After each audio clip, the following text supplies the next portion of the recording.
Hello, students. Today we are going to read a sweet poem, The Squirrel, written by Mildred Bowers Armstrong.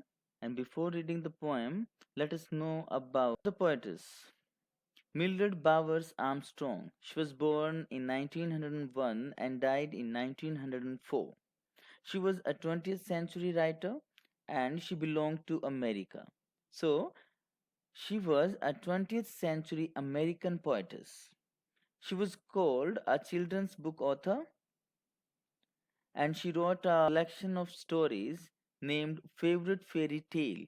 So, Favorite Fairy Tales, a series of books that she had written, and she is called a lover of nature.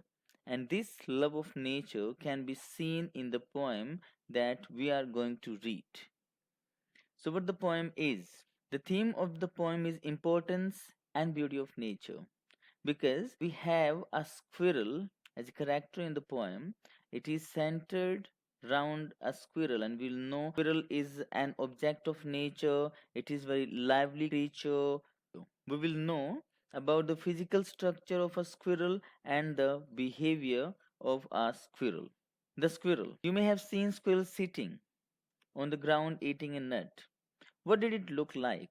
So we have seen squirrels, and what the poetess wants to ask us what a squirrel looks like. Here's the poet's description of a squirrel. So now the poet is going to describe the beauty of a squirrel, the physical structure of a squirrel, the behavior of a squirrel. So let us read the poem. He wore a question mark for tail. He refers here to squirrel. So squirrel wore a question mark for tail.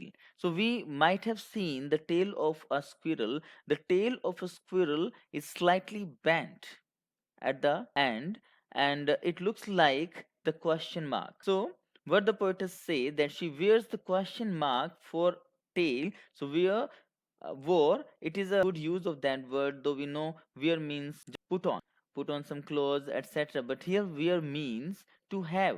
So she has got a tail that looks like question mark, an overcoat of gray. And we know that the squirrel's color is gray. Its outer fur is of gray color. That's why the poetess say that she is wearing overcoat of gray.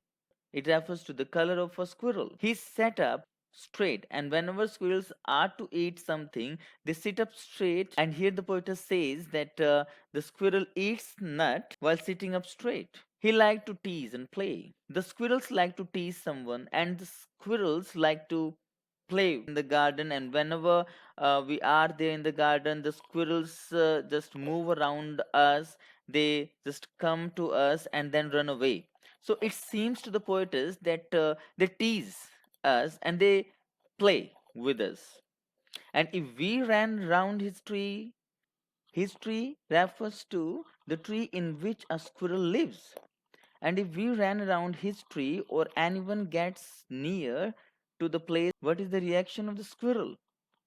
The squirrel would go the other way. The squirrel would run away from there. So, the poetess has beautifully described the nature of squirrel. Squirrels are very naughty creature. They are very lively and they are full of life. So the poetess not only described a squirrel beautifully, but the poem is really having good sense in that. The poetic devices are also there that are praiseworthy. So poetess has used here a figure of speech called alliteration. What alliteration is? Alliteration is the repetition of consonant sound. As in this line we can see set straight. So the sound so is repeated here, set straight. And in the next line also, to tease.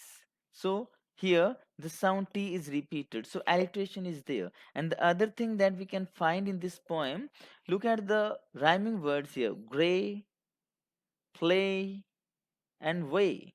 So these rhyming words give good music to the poem. So technically the poem is also very good.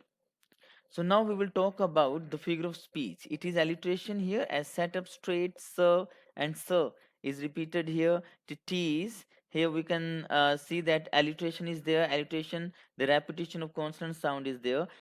And now we should know why the poetess has written this poem.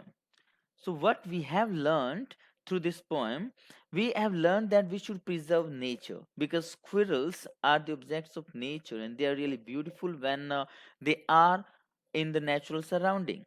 So, we should preserve nature, we should enjoy nature, and we should not be cruel towards animals. The poetess also says that we should enjoy nature in its true color. So, with this note, the poem is really a very interesting one. I hope you have understood the poem well, and I'd like to thank you for watching this video till the end, and I hope that it will benefit you a lot. Thank you till my next video.